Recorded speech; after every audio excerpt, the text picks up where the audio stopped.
This show is proudly supported by Habitats at Home, Australia's leading PVC reptile enclosure specialist. Check them out on Instagram and Facebook at Habitats at Home, and be sure to visit habitatsathome.com.au if you're in the market for a new PVC reptile enclosure or other reptile accessories. Massive thanks to Tyson over at Habitats at Home. We'd like to thank our podcast sponsor, Bay, reimagining reptile keeping through innovation. They combine quality, design, and function to create high-end 3D printed reptile products. And if you've got a unique setup or problem, they'll craft a custom solution made just for you. Check them out on Instagram at Bay. This show is proudly supported by Dan from Red Earth Reptiles. If you want to drool over some of the best looking green tree pythons in the country, check out Dan on Instagram at red_earth_reptiles. G'day and welcome to Under the Heat Lamp with Joe Mack. Today is episode number 41 and I am joined by Brian La Rance. How you going, Brian? Yeah, good, thanks, Joe. How are you? Really well, thanks, mate. I'm glad we're here. I'm really looking forward to talking to you. You've got a quite a pretty impressive list of experiences that you've done with reptiles, so I'm really looking forward to hearing what you've got to say. But for anyone listening who might be unfamiliar with you, can you give us a bit of a rundown on your history with reptiles, please?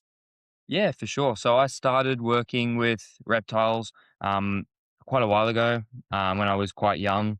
Started keeping like a beardy and a blue tongue and some other things when I was about 10 and started volunteering at the local reptile zoo.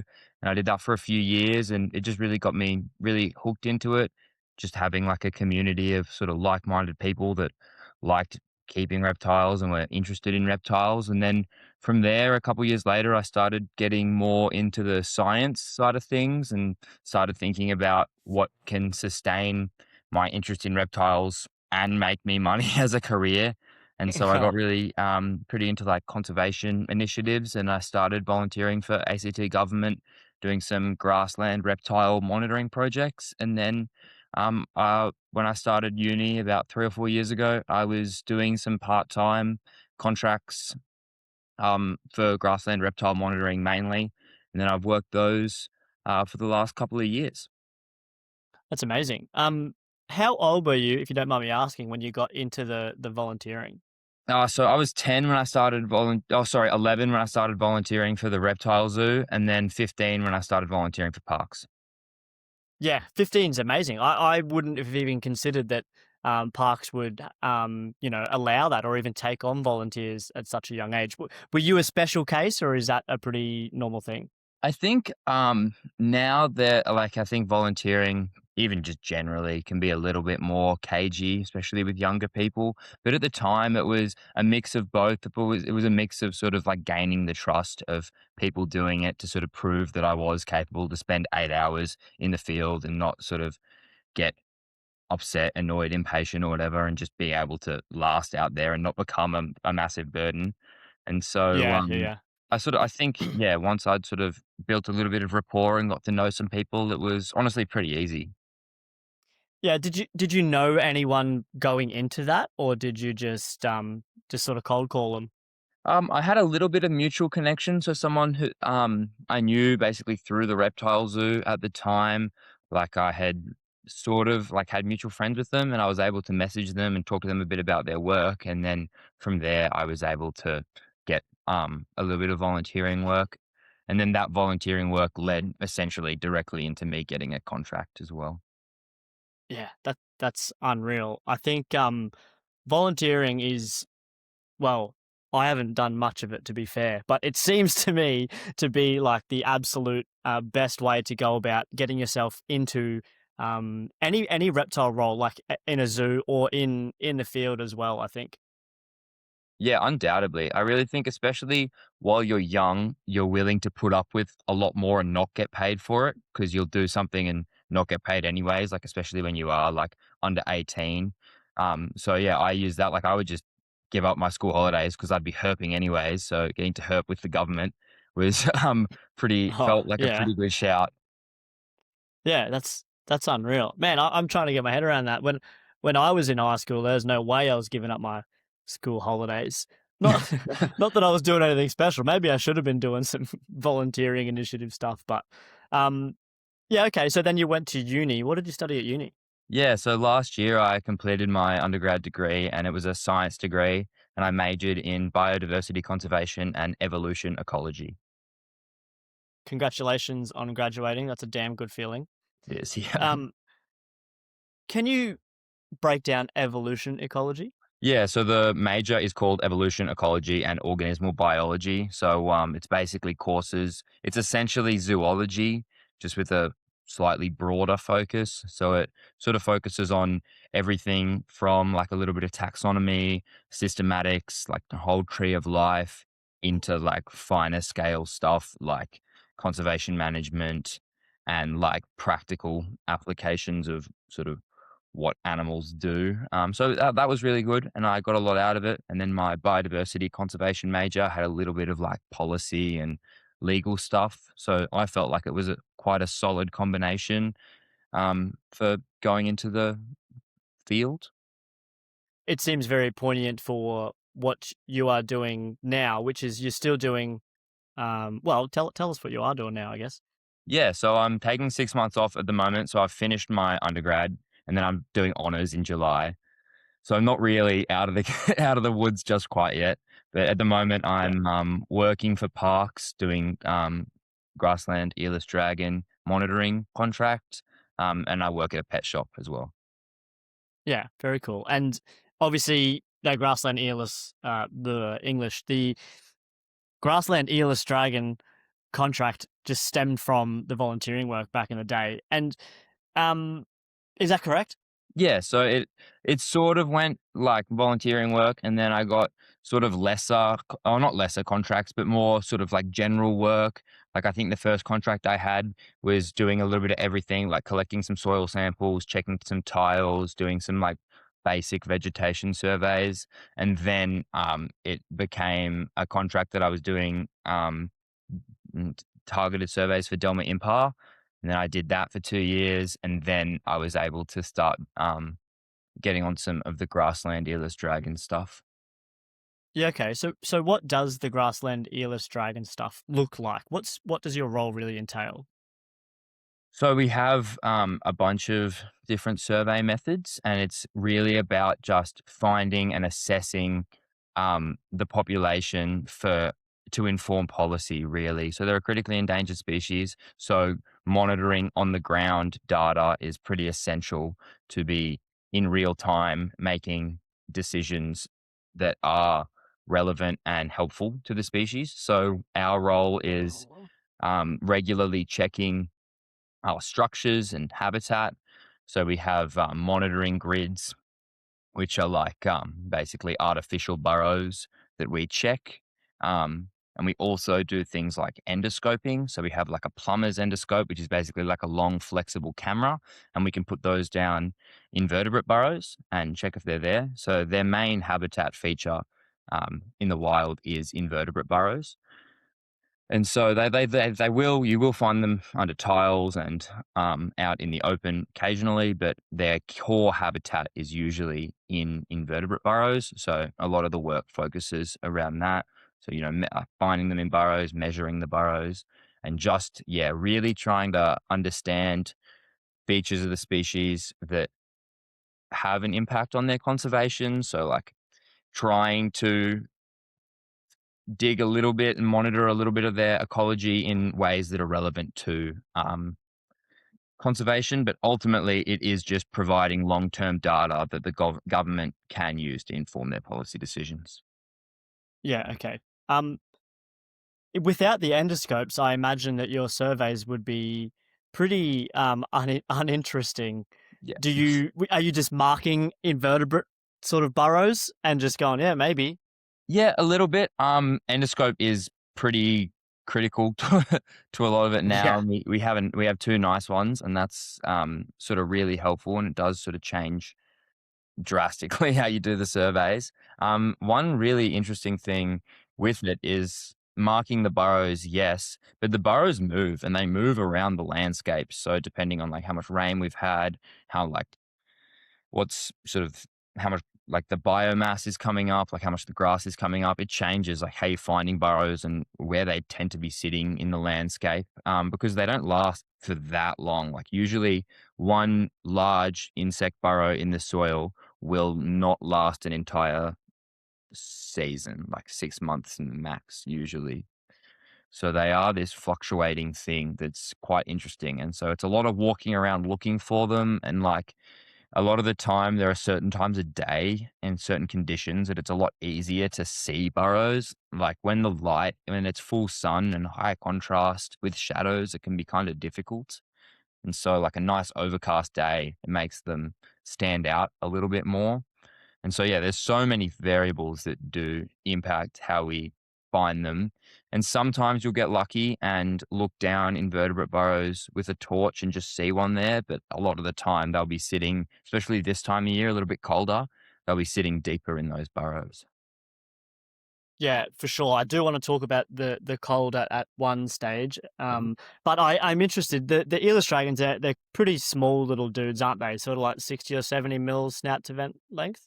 Yeah, yeah. So they're a Yeah. reasonably small little dragon. About 60 is a reasonably sort of is a good size adult. Okay. Anything above 60 is large, and between 50 to 60, I would say, is pretty standard.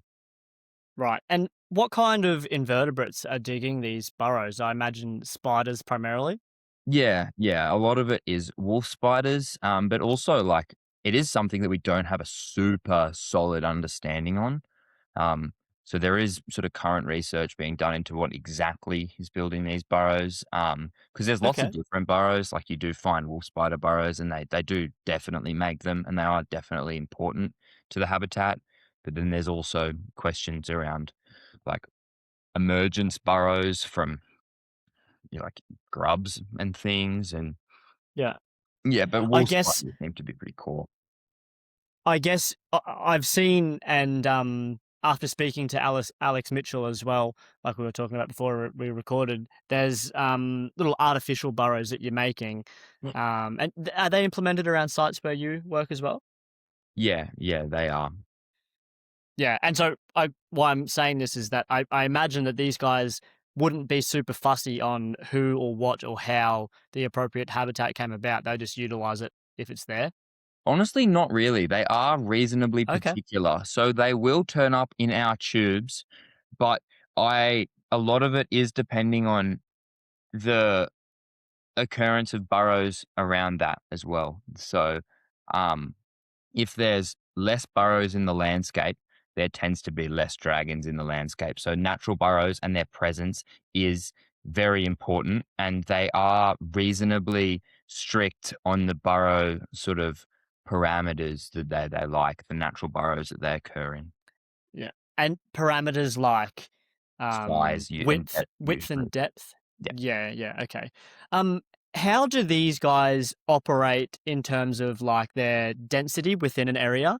Are they like communal at all? Do you find them in the same holes together or are they just sort of spread out? So they are pretty endangered and we don't find heaps.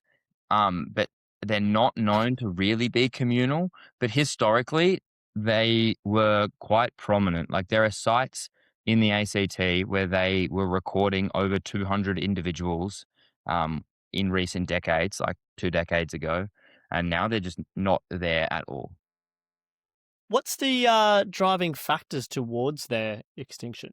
Um, I think a large driving factor is invasive grasses, invasive weeds that basically Yep. like you can look at an area of habitat in a slightly drier year like this year and it looks really good, but if it went say in 2021 we had some really really wet years and a lot of the habitat just got swamped by huge like massive swaths of invasive grass. And so I think that a large driver is a change in biomass composition that can drown them out a little bit.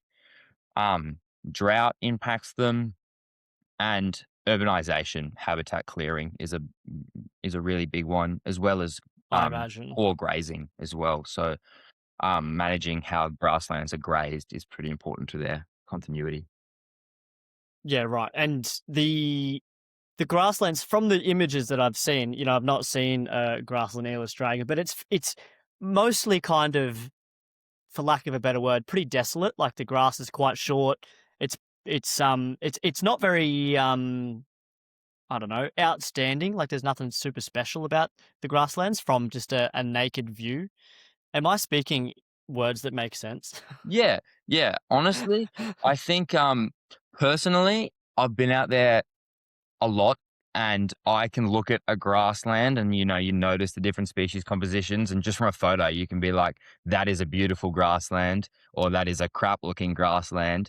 But I think from a non-grassland enthusiast's point of view, a lot of them really do look the same, and I truly think that Just that is one of the reasons that they or not a direct contributor of their decline, but I think it is a potential threat to their continuity, is grasslands don't have that majesty around them. Like if you walk into a beautiful Gondwanan forest, just about any person in the world can look at that and go, this is like a beautiful habitat, and it feels intact and it feels good. Whereas grasslands are one of those things that don't often have that outward kind of like, immediate beauty about them sometimes.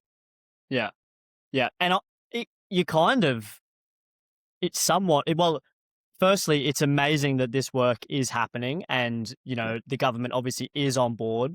But man, I can totally see how it'd be a bit of a slog to be like, no, no, no, no. There's more there than just grass. Like, Yeah, yeah, 100%. to your point, beautiful Gondwanan forests are much easier to get people on board with protecting than grasslands, for sure. Yeah, absolutely. And grasslands are also, I often say to people that they're kind of like a developer's dream, when you might have this beautiful native grassland that has been there and evolving for thousands and thousands of years. But to a developer, it's so much easier to just slap a house, slap a big subdivision on a grassland. It's like a pre-developed block of land to them, rather than like you don't have to clear anything. Yeah, So it's already cleared. yeah, exactly. Even though it's not already cleared, it's been naturally evolving to be It's cleared. And so, natural. yeah, you Man, definitely can yeah, do that.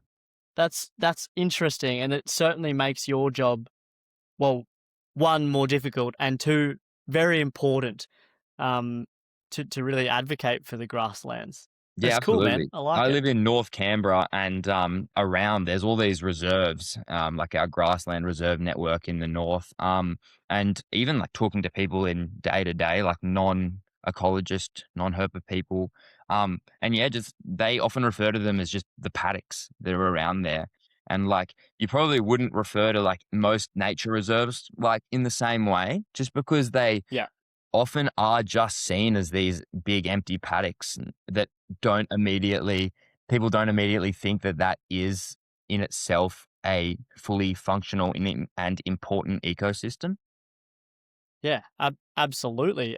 Well, I mean, I feel like most of us would be guilty of this, or maybe not guilty of thinking less of it, but just maybe guilty of not thinking Yeah. of it as the way you're describing it now. Ah, Yeah. that's very interesting. Have you got any other, I don't know, fun grassland facts? Is there anything particular about them?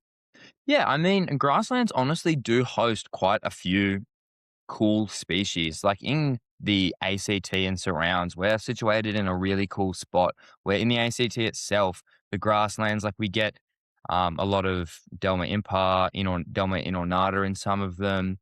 Um, and then things like Manisha greyi, like grey skinks, which are a Murray-Darling Basin thing that just kind of their very bottom of their range is Canberra.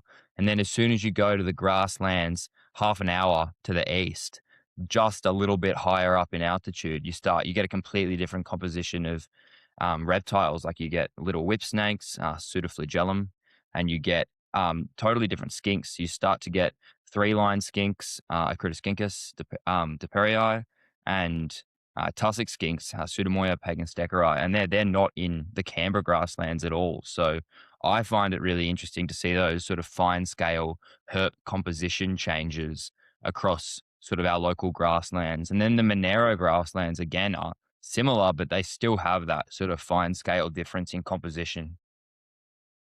fascinating because the average punter, they're just paddocks, mate. Yeah, exactly. And so like once you really get to know them, you can question, you can go, hang on, like they look the same. Like you're driving through them and they look like functionally identical. But then you go, well, why? Why are these different things occurring in different places? Like clearly there are, like the reptiles interact with them differently. So there has to be differences there as well. And it makes you wonder, like, what aren't you seeing? Have you got any answers to those whys? I think elevation plays a large part of it. I think Canberra sits at one of those sort of interesting elevations. Being in the southeast, it does get cold.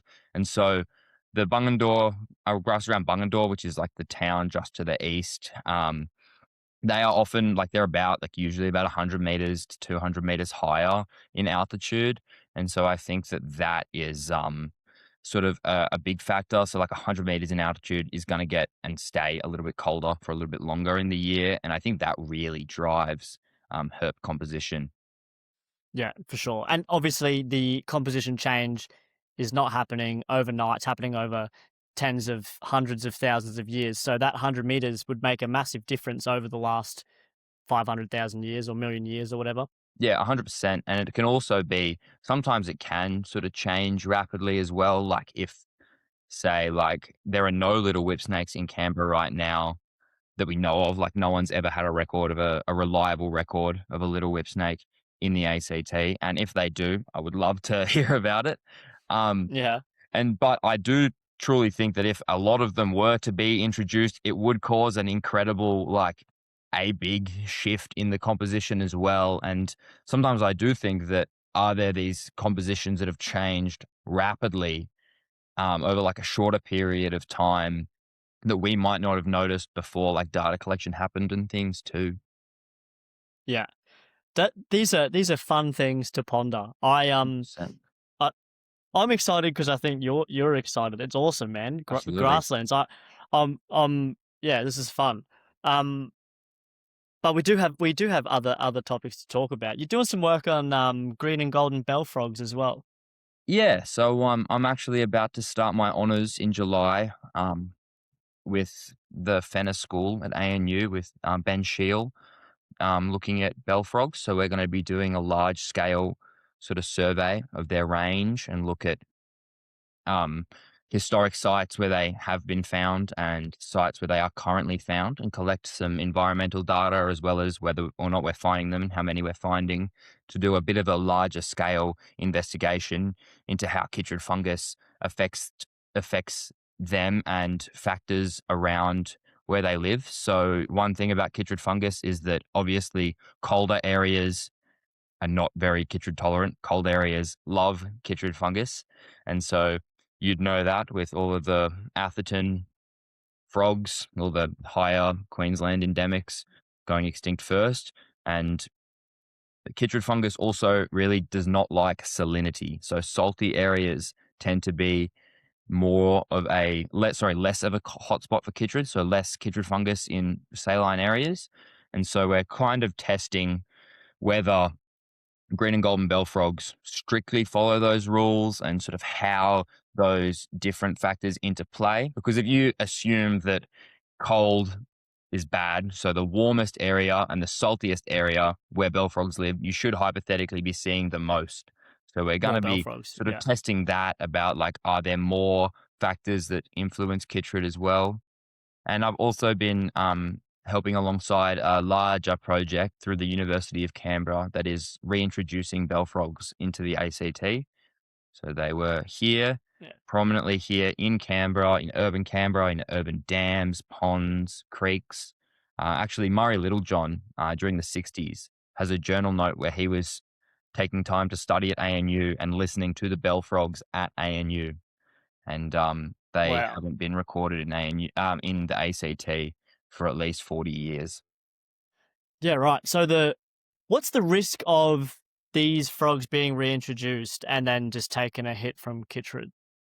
Incredibly high. So it is not just dumping a bucket of frogs in the wetland. It is part of an ongoing experimental thing through UC as well. So they are trying to find ways that can essentially sustain them. So there's a few things that they're doing there.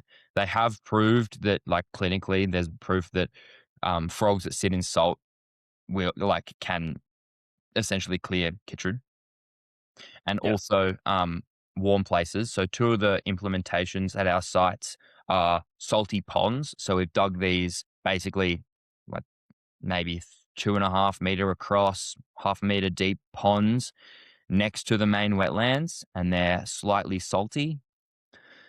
And we also have Hmm. these little greenhouse structures. So they're essentially like a greenhouse pyramid with a stack of black bricks inside of it. So the theory is that the bricks warm up, the greenhouse traps the heat, and the frogs can go in there and get warm enough that the chytrid on their skin dies, but the frog doesn't. So there's plenty of research to show that the maximum temperature for chytrid fungus, which I believe is about 28 degrees, is much lower than the actual thermal tolerance of the frogs. So some of these frogs The can frogs, yeah. survive high 30s like quite easily.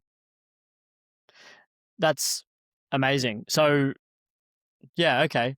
I thought I had a question in my head, but it's disappeared now. Um, Yes. it's awesome to come up with some ways to try to prevent it. Obviously, if you were just going around tipping out buckets of frogs everywhere, it might not be so well received by well, anyone. I think most people would think that's a pretty ridiculous idea. Yeah, Um, 100%. I do think that a lot of the time that scale, it can be overlooked as well. So like when you do say that you're putting ponds and bricks in there, a lot of people skeptical, and it might not seem like much, but actually researching these intervention methods is really important, because as much as would be lovely to have bell frogs, back in Canberra or whatever, it's generally just good data for how we go about re-releasing our frogs into cold places, because they've taken a hit across large areas of their range. Yeah, and I guess it's not just green and gold bell frogs that have been impacted by chytrid. So this is information that could be, utilized across the board. And obviously within the research of these implementations, they've found that the frogs actually do utilize the salt baths and the warmer greenhouse situation too.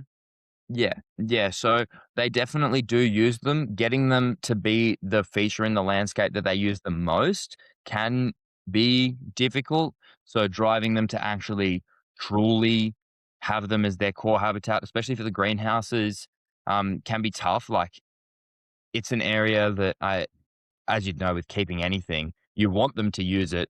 And sometimes they do, but sometimes I'll just pick the most random spot, like under a bit of rubbish or something that they just, for whatever reason, love. Yeah. You need more buckets of frogs. Yeah, yeah. Well, I think the sort of the goal with that, especially the greenhouses, is that if you can just get like 2 or 3 females breeding at a site where you can get, 100 metamorphs coming out of these ponds, I think that'll sort of really be the thing. Like, if you can get them through the first winter, you can actually see whether any intervention methods are working. And then once you can get them past that and breeding, and then hopefully that pressure of a lot of frogs around will push more of them into the Yeah. structures as well. They do seem to like the ponds a lot, I think, having satellite ponds, and they seem to really love between the dirt and the pond, where it creates that like moist chasm along the side. They really love that.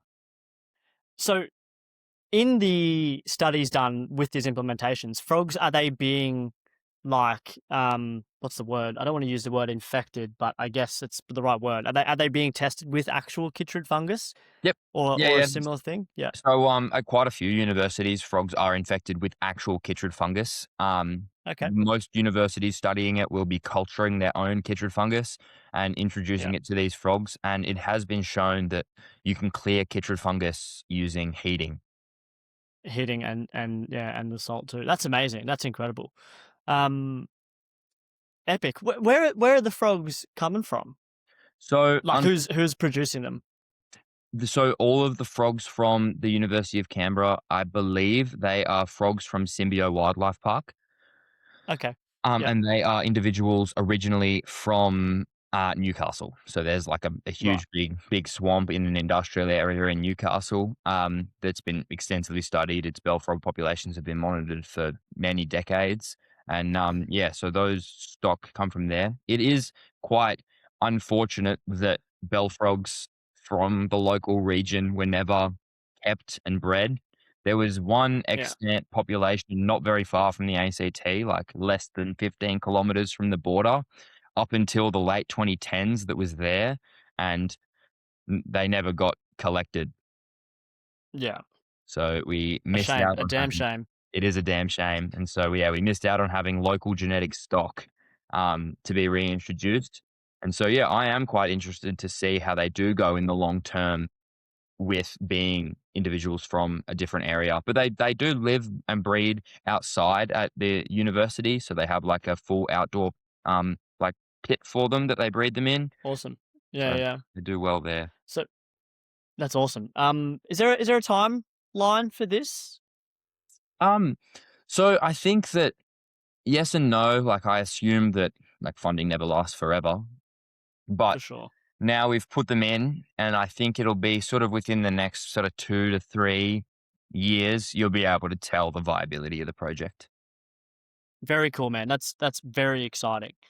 Um, we touched on a little bit earlier the cooler temperatures that you're dealing with down in the ACT. Yep. I've been feeling the chill up here a little bit lately. It was 21 this morning, and it was it was brisk, and so obviously it's much colder where you are.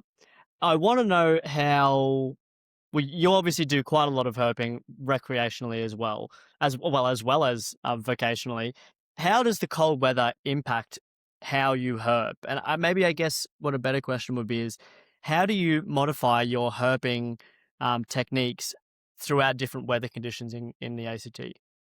Well, in winter, I think the biggest tool for herping in the ACT is a plane or a car to go somewhere warmer.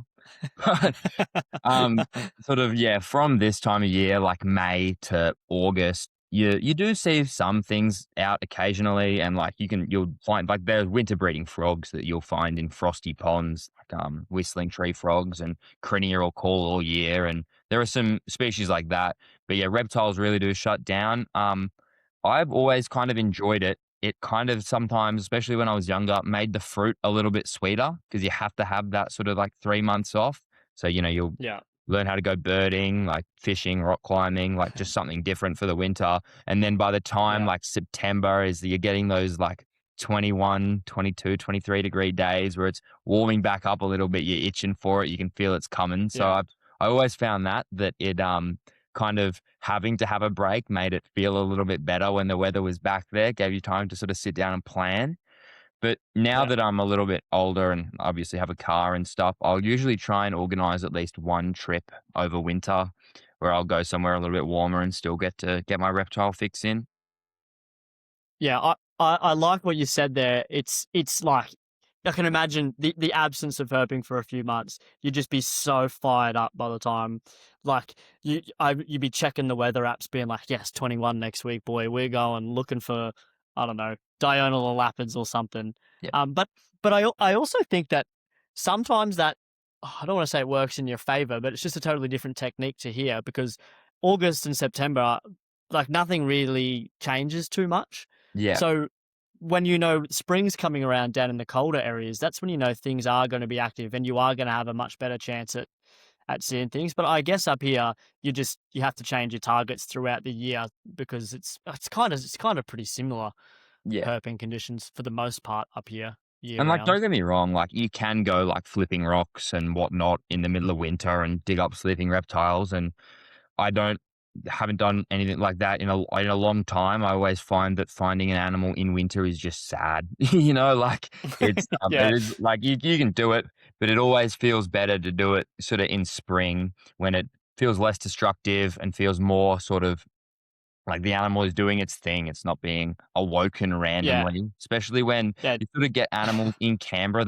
They will be truly brumating. Like you are probably getting animals that have at least a month where they're just doing nothing. Like the days aren't often getting above 20 degrees, even above 15 degrees sometimes for 2 or 3 weeks.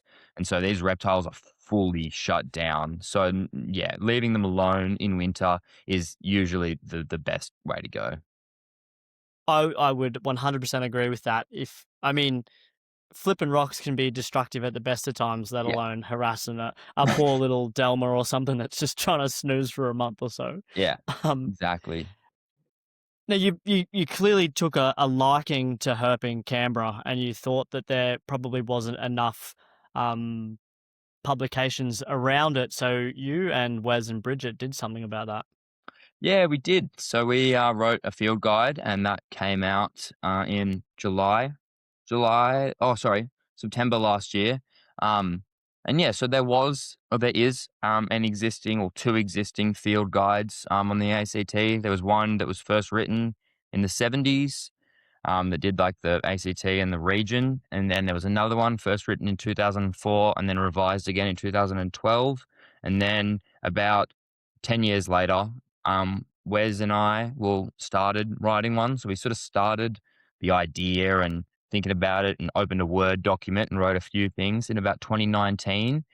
And, we were just obsessed with herping, and what we weren't necessarily getting words on paper in that time. We were doing so much herping and so much talking and discussing and thinking about herps in the ACT that really like gave us fire to do it. And then in 2020, the very start of 2023, end of 2022, I was approached by Chris Williams from the Australian Herb Society, and he put me in touch with Reed New Holland and helped facilitate the writing of the book.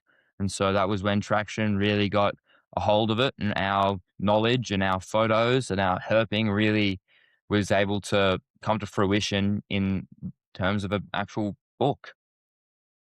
That's yeah, amazing. I did want to ask about how the sort of publishing went. So, was Chris aware that you were doing like you'd already thought about it, Yeah, or so I remember the first time he called me, I said, like, he's like, "Would you be interested?" And I said, "Well, I've already been keen on this for a long time, so absolutely." so what? Why? I don't know. Why were you keen on it? Like, what made you want to do it? Um, it's a good question. I guess there's levels to it. Like, ultimately, there's no way to get to know something better than making a full compilation and being sort of forced to explore different facets of how things sort of work, like the distributions. Like, you might know where things are, but you kind of have to know everywhere they are. I also think a large driver for me was that the ACT is an incredibly unique opportunity where, apart from Tasmania, you can write a book in quite a short period. Like, you can condense all of your reptiles into quite a short period while still sort of exploring everything quite deeply. So we have, a little bit on natural history and a little bit on like snakebite first aid, and we get to talk about a few extra things and still have a full page for each species entry. So that always really intrigued me, was that you had this opportunity to write quite a dense and quite a nice book on the things that are here, and it's not a huge like publication. Like, it's not like 1,000-page publication. Yeah, it's not reptiles and amphibians of Western Australia. Yeah, You yeah, know, exactly. it's Yeah. yeah. So I don't know. There's so many different things we could go into here, but like, so with each species, you've written like the distribution for each species in the ACT. So how did you get that knowledge? Were you just flat out herping as much as you could? A little bit, not really. Like, it wasn't like dedicated field work to do full explorations. A lot of it is imported records from Yeah, databases. And so our maps in the book are point maps. So I always think point maps are a little bit better because you're reflecting the current state of the knowledge at time of publication rather than inferring where they are in a block.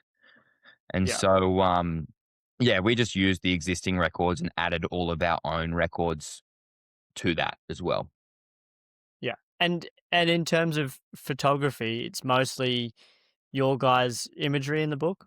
Yeah, so that is something that I was really proud of with the end result. We have photos from, I believe, 3 other people. I could be wrong there, but it's at least we have photos from at least 3 other people. But other than that, they are all photos from Wes, Bridget, or myself, and they are majority of them. I would say at least 75% of photos in the book are taken from within the ACT. That's incredible. Yeah, It's that was sorry, go ahead. I was gonna say that was something that really got me. It was almost a motivating factor to write the book, I guess. It was to have a field guide where almost all the photos that you were looking at were from the place that the field guide is about. So you're not Yeah. looking at Manisha Grey Eye from the Central Australian desert. Like there's no red sand in the book for a cold area. Like it feels Canberran, I guess. Yeah, it's very like local and very native, Yeah, literally. yeah, 100%. Um, this is a bit of a somewhat of a vague question, but how much time do you reckon you guys spent on the book? Was it a stressful experience or was it like fairly smooth? Oh yeah, like there was definitely like stressful bits. I think occupied our mind space for a couple of years, like it really Yeah. did like um I guess take a toll, in a way. Like it's a lot of sort of effort really, and it was a lot of work. And both of the co-authors, both Wes and Bridget, put in so much, like an incredible amount of work, like working really hard around the clock, really, to get it done. And towards the end, like I guess it can be a bit of a pinch because there's things you just don't really consider. Like as much as it is fun to write about the reptiles, there's so many things like all the editing and all of the paragraphs and all of the scientific grammar, I guess, in some ways, like making sure that all your family names are right and referring to the right group, and you're using all the right sort of order of taxonomy and things. And so there are those sort of things that you don't really think about, but they still have to be correct, even though no one's gonna really pay attention to that. You have to be thinking about that sort of things as well. And both Wes and Bridget were really, really vital to that. And I think both of them, I think each of us sort of came to our own in different sort of ways within the book. But yeah, there was a lot of effort that went into writing and meetings and visions and things. And that's very cool. It sounds like you guys bloody put your heart and soul into it. And I cannot imagine how gratifying it must have felt to hold that book in your hand for the first time. Oh, absolutely. And even like it did. It felt surreal, like thinking that it came all from just being interested in reptiles to having something physical that represents sort of a lot of hard work and effort.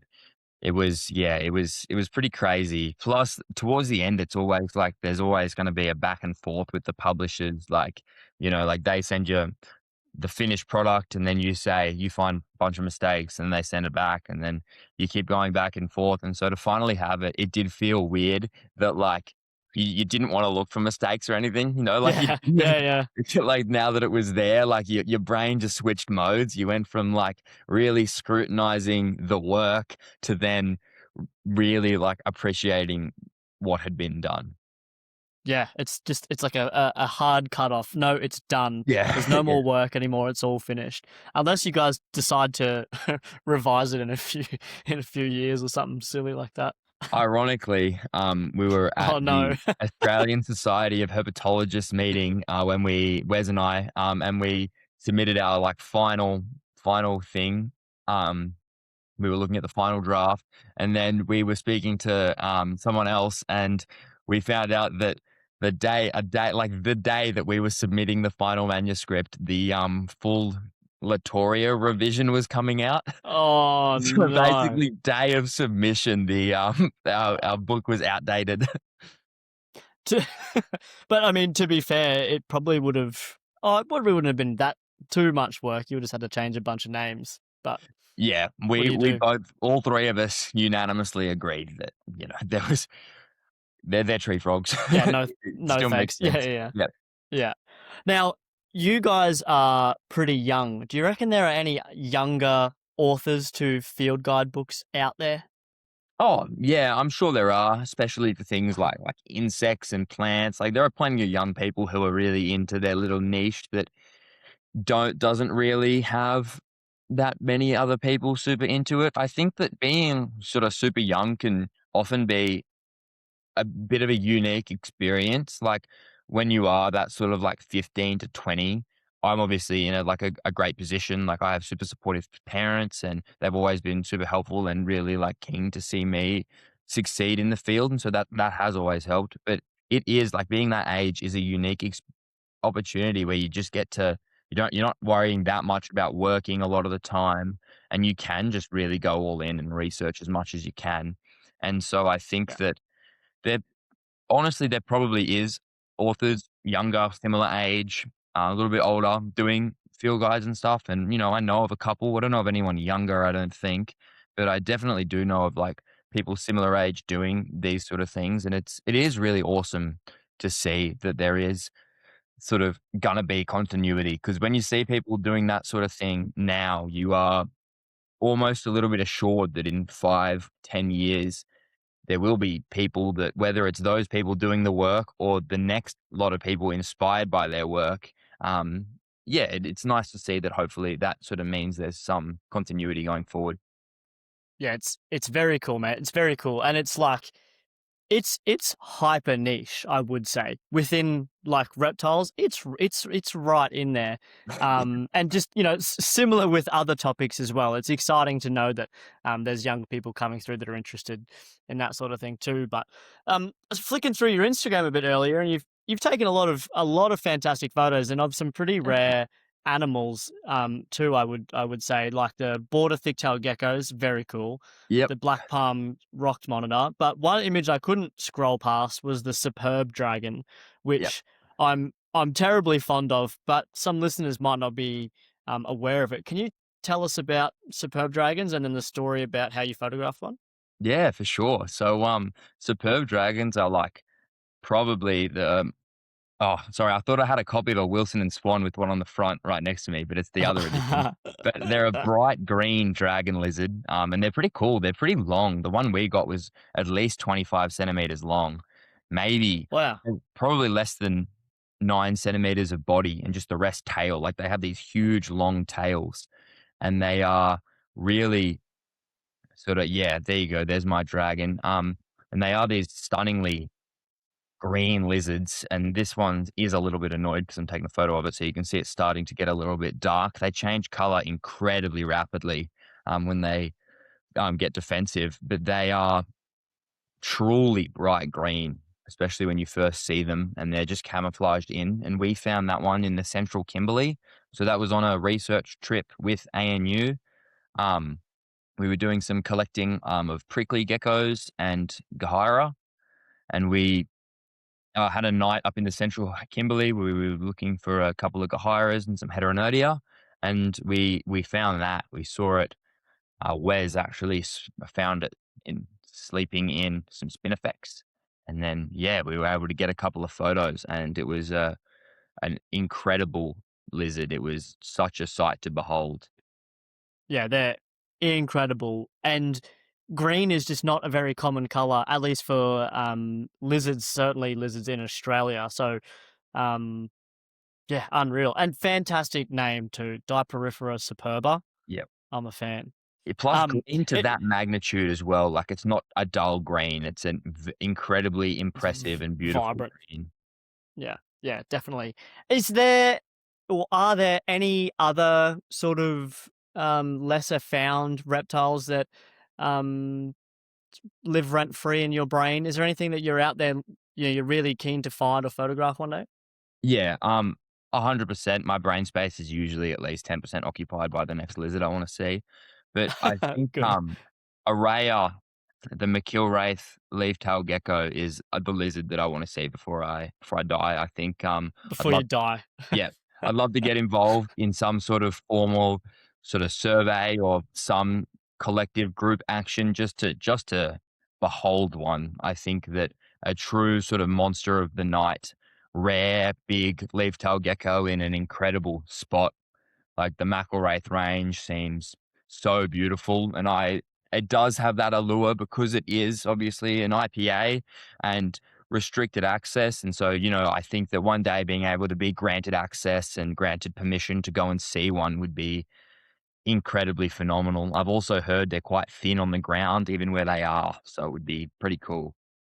Okay.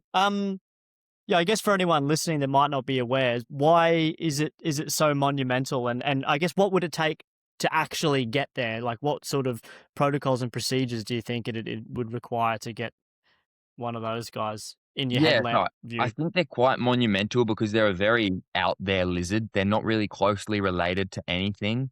And they're this big, quite large leaf-tailed gecko that are endemic, so they only live in this one little range in Cape York, in the middle of sort of Cape York, and that their whole area that they live in, the McElwraith Range, is an Indigenous protected area. And so to get onto those, it is a fair bit of work. You obviously need permissions from um, Queensland government, I believe, and from the elders of the area as well. And it is like a fair bit of work, and usually you would need a reason to be going there. So I think Yeah. my goal is to get on research to go there one day, and to not just go there just to see it, but to actually get to be involved with it generally would be really cool, I think. Yeah, very cool. And they are also something else with a damn cool scientific name. Is it Aurea occultus? A Coltum, I believe, yeah. Occultum, yeah. Very cool. Very cool geckos indeed. Um, Brian, I've pretty much covered all the topics that I had to ask, but I guess one more thing is what's in the future for you? Is there anything exciting coming up that you might want to mention? Yeah, I go to the Kimberley in 3 weeks from today, actually, which I'm pretty keen for. Sick. Keen to be back there. Worth mentioning. Yeah. What's that Yeah. all about? Yeah, so I'm going over with a student from Monash University. He's doing some research on Larista borealis up there. And so I'm flying into Broome, then we're driving to Mornington Sanctuary, which is kind of in the southern central Kimberley, kind of north, basically north, directly north of Fitzroy Crossing. So you're still in that arid area, but it's like you are getting that like sandstony spinifex country as well, and you're getting some of the gorges that hold like the more like green, like lush areas as well. So it's that kind of interface between the drier into the central Kimberley. So yeah, I'm really keen for that. It'll be a really, really cool experience. I'll be up there for about 3 or 4 weeks.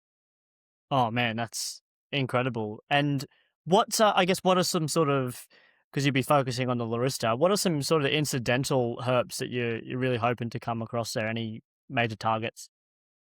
Cyclodomorphus maximus is always, I think my biggest target, and potentially the other reptile that I really like to see. There's also Agurnia douglasii, which is incredibly high on my list to see, but they seem to be a species that are basically restricted to the wet season. They seem to be really sensitive to ambient humidity, and they'll basically exist only really, really deep in crevices during the dry season and come out when the humidity comes back up. So they seem to be quite sensitive to that. So I don't think I'll see those. But I think, yeah, Cyclodomorphus douglasii, there's a few Structurus that I'd like to see, a couple of Gahiras that I've seen before but would like to rephotograph and see again, and a couple of birds as well. And I never really get sick of seeing crocodiles, so I wouldn't mind seeing a freshie. Seen some crocs, man. Brian, I must admit that's some pretty nerdy shit, man. There's some pretty niche skinks and geckos there. I like it. The Cyclodomorphus maximus, they're big ass, like slender blue tongue things, aren't they? Yeah, so Cyclodomorphus maximus are these huge, slender blue tongues. They're the biggest in the genus, and I think there's a photo of someone with it basically covering their whole forearm. Like they are big and chunky, and they live in the leaf litter in the gorges. And getting to see one of those would be phenomenal. They are not a Yeah, very I believe they're probably not uncommon. Like a lot of the Kimberley things are not really going to be uncommon. It's just that getting up to where they are common is not an easy that's the feat. challenge. Yeah. Yeah. Yeah, for sure. For And sure, man. Well, sorry, no, go ahead. no, I don't think I was going to say anything. Okay, no worries. Well, I'm happy to round things out there unless there's anything pressing you want to get off your chest. Nah, that's perfect. Excellent. Well, thanks so much, Brian. If anyone's looking to see what you're up to, whereabouts can they find you? I'm on Instagram. My handle is Delma_dude. Excellent. We love a good bit of alliteration. I'll be sure to put that link in the description below. Thanks so much for your time, Brian. Appreciate it. One last thing I would like to say is if you are after buying a copy of the book, they're available on QBD, Dimmix, and I believe Amazon as well. And the field guide to reptiles and frogs of the ACT. Excellent. We love that. A plug too. I'll definitely put those links in the bio as well for sure. Thanks Cheers. so much, Brian. And as always, everyone, thanks so much for listening. Feel free to reach out on Instagram at joemac.uthl. Thanks very much.